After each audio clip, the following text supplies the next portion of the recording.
بسم اللہ الرحمن الرحیم۔ السلام علیکم، امید ہے آپ سب لوگ خیریت سے ہوں گے اور آپ کا رمضان اچھا جا رہا ہوگا۔ آپ لوگوں کو اگلی قسط میں خوش آمدید۔ تو جیسا کہ آپ سب لوگوں کو معلوم ہے، میرے ساتھ ہمیشہ کی طرح نعیم احمد بلوچ صاحب موجود ہیں۔ السلام علیکم سر نعیم، کیسے ہیں آپ؟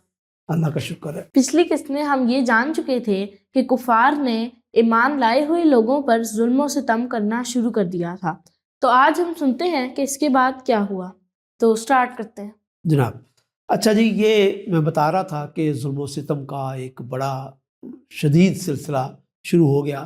آپ یوں کہہ لیں کہ پہلے 3 سال تک تو ایسا ہی معاملہ رہا، لیکن 3 سال کے بعد جب ہر قبیلے کے گھر میں کوئی نہ کوئی فرد مسلمان ہو گیا اور حضرت ابو طالب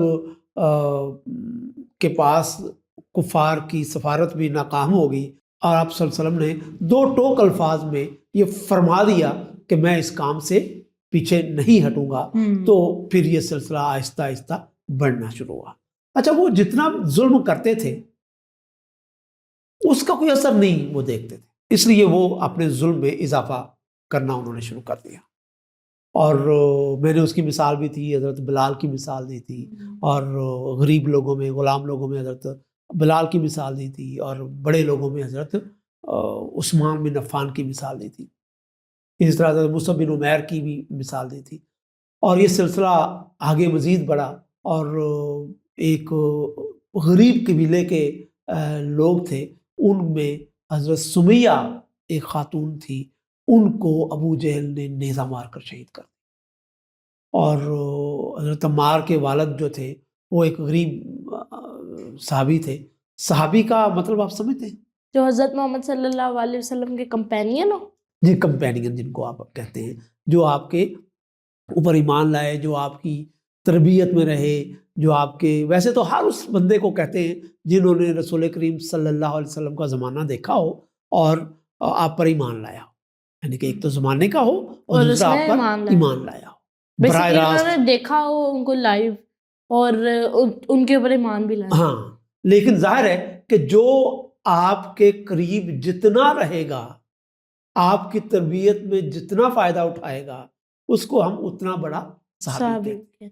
تو ظاہر ہے کہ اس میں بڑے بڑے صحابہ بھی ہوں گے اور کچھ وہ لوگ بھی ہوں گے جو بہت وقتی طور پر آپ سے ملے، لیکن عام طور پر کہا جاتا ہے کہ جو ایک دفعہ صحابی ہو گیا وہ بہت بڑے رتبے تک پہنچ گیا، اس کے رتبے کے برابر اب کوئی بھی آدمی ایمان لانے والا نہیں پہنچ سکتا، یہ عام طور پر بات مانی جاتی ہے۔ تو آپ کے یہ والے صحابی جو تھے، جو کفار کا ظلم برداشت کر رہے تھے، مخالفت برداشت کر رہے تھے، اور اس کے باوجود وہ ایمان پر قائم تھے، ان کا تو مقابلہ، ان کا جو رتبہ ہے، ان کا جو مقام ہے، اس کا تو کوئی مقابلہ ہی نہیں کر سکتا۔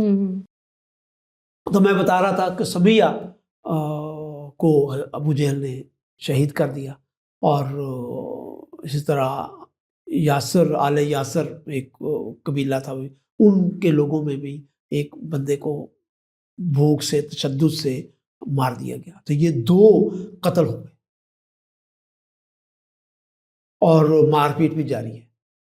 اور اس کے اوپر رسول کریم صلی اللہ علیہ وسلم نے یہ نہیں کہا تھا کہ اب قتل ہو گیا ہے یا لوگ پیٹ رہے ہیں، لوگ مر رہے تھے، لوگوں پر تشدد ہو رہا تھا، تو رسول کریم صلی اللہ علیہ وسلم کے پاس لوگ آئے بھی، کیا ہم ان لوگوں کا مقابلہ نہ کریں؟ تو آپ نے کہا کہ ابھی آپ نے مقابلہ نہیں کرنا۔ اللہ تعالیٰ نے رسولوں کے معاملے میں یہ قانون بنایا ہے کہ آپ نے مقابلہ اس وقت کرنا ہے جب میں اس کی اجازت دوں، ابھی آپ نے صرف اور صرف صبر کرنا۔ اس لیے آپ کو جب معلوم ہوا اور کہ سمیہ کو شہید کر دیا گیا ہے اور آل یاسر کے ایک بزرگ کو شہید کر دیا گیا ہے، تو آپ نے کہا کہ میں آپ کو جنت کی بشارت دیتا ہوں، یہ نہیں کہا کہ میں آپ کی مدد کروں گا مادی طور پر، ان لوگوں سے آپ کا قصاص لوں گا، یہ نہیں کہا، یہ کہا کہ میں آپ کو جنت کی بشارت دیتا ہوں۔ تو اس سے ہمیں پتہ چلتا ہے کہ رسول کے زمانے میں عام حالات کی بات نہیں ہو رہی، رسول کے زمانے میں اللہ تعالیٰ نے یہ قانون بنا رکھا تھا کہ جب تک اللہ کا حکم نہیں ہوگا رسسٹ نہیں نہیں کیا کیا جائے، جائے گا. مقابلہ نہیں کیا جائے.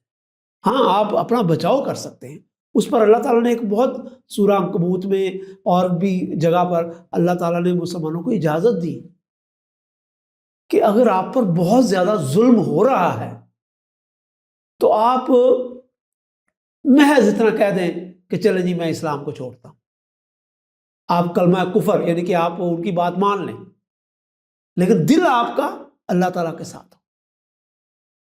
یہ کہا بھی، لیکن ہمیں ایک آدھ واقعے کے سوا کوئی واقعہ ایسا نہیں ملتا کہ لوگوں نے جھوٹے دل سے بھی کلمہ کفر کہا. سب نے زیادتیاں قبول کی، مار کھائی، گالیاں والیاں تو ایک طرف رہ گئی، حتیٰ کہ حضور صلی اللہ علیہ وسلم پر بھی اب ظلم و ستم ہونا شروع ہوا. یعنی کہ ایک دفعہ آپ نماز پڑھ رہے تھے اور جب آپ سجدے میں گئے کعبہ میں تو ابو جہل بھی وہاں پر موجود تھا، اور بھی ابن ابی معیط بھی وہاں پر موجود تھا، اور بھی ابو لہب اور بھی جو آپ کے دشمن بن چکے ہوئے تھے. ان میں سے کسی بندے نے کہا کہ اونٹ کی ایک اوجری پڑی ہے، اونٹ کا پیٹ بہت بڑا ہوتا ہے، تو اگر کوئی وہ لائے تو میں آپ کو بتاتا ہوں آپ نے کیا کرنا. تو وہ لے آیا، تو جب آپ سجدے میں تھے تو آپ کے سر پر رکھ دیا. ظاہر ہے کہ یہ بہت ایک آپ کا سر اٹھ نہیں سکا، وہ اتنی زیادہ وہ تھی، اتنی زیادہ وزنی تھی وہ اوج کہ آپ اس کو نہ ہٹا سکتے تھے نہ سر اوپر کر سکتے تھے. پھر حضرت ابوبکر صدیق قریب آئے، اور بھی جو آپ کے ایمان لانے والے تھے ان میں سے لوگ آئے اور انہوں نے اس اوج کو اٹھایا. آپ کے گھر سے بھی آپ کی بیٹیاں بھی آ گئیں اور انہوں نے آ کے آپ کے کپڑے صاف کیے، پھر آپ کو گھر لے گئے. تو یہ ایک واقعہ میں نے بتایا. اس طرح کے کئی واقعات ہوئے جس میں رسول کریم صلی اللہ علیہ وسلم پر اس طرح کا ظلم و ستم آپ پر بھی ہوا. اس سے آپ اندازہ لگا سکتے ہیں کہ دوسروں پر ظلم کی حد کیا ہو. اچھا، اب یہ ہوا کہ اسی طریقے سے ایک دن رسول کریم صلی اللہ علیہ وسلم کو ابو جہل نے بہت برا بلا کہا اور بڑی بدتمیزی سے پیش آئے. تو آپ کے جو دوسرے چچا تھے حمزہ، ان کی ایک لونڈی تھی، وہ یہ دیکھ رہی تھی اور لگتا یہ ہے اس کے اس کام سے، لگتا یہ ہے کہ وہ آپ صلی اللہ علیہ وسلم پر اندر سے ایمان بھی لا چکی. تو اس نے سارا یہ منظر دیکھا. تو اس کے بعد جب حضرت حمزہ ایک بڑے پہلوان آدمی تھے، آپ کے جو چچا تھے نا، یہ بڑے طاقتور آدمی تھے، پہلوان تھے، وہ شکار کرنے جایا کرتے تھے. اور وہ جب واپس آئے شام کو تو وہ ان کے راستے میں کھڑی ہوئی لونڈی. ان کو پتا تھا کہ یہ کیسے آتے ہیں، کس راستے سے. تو اس نے کہا کہ آج تو حد ہو گئی. انہوں نے کہا کیا حد ہو گئی؟ انہیں بتایا سارا واقعہ کہ ابو جہل نے آپ کے بھتیجے کو یہ کہا ہے، وہ گالیاں بھی بتا دی. تو وہ حضرت حمزہ بہت خفا ہوئے. وہ رسول کریم صلی اللہ علیہ وسلم کے عمر میں کوئی بہت زیادہ فرق بھی نہیں تھا، آپ کے دوست بھی تھے اور آپ کے بارے میں بڑی اچھی رائے بھی رکھتے تھے. اچھا، وہ تھوڑے سے نا ایسے تھے، بعض لوگ ہوتے ہیں نا کہ اپنے کام میں مست رہتے ہیں، وہ اپنے کام میں مست رہتے تھے. ان کو کوئی بہت زیادہ انہوں نے نوٹس نہیں لیا کہ یہ میرے بھتیجے نے یہ کہہ دیا ہے، یہ کہا ہوا. لگتا یہ ہے کہ رسول کریم صلی اللہ علیہ وسلم نے ان کو کوئی بہت زیادہ دعوت بھی نہیں دی تھی، وہ باہر شکار میں مصروف ہی رہے تھے، یا کہا بھی ہوگا تو انہوں نے کوئی اس کا خاص نوٹس نہیں لیا.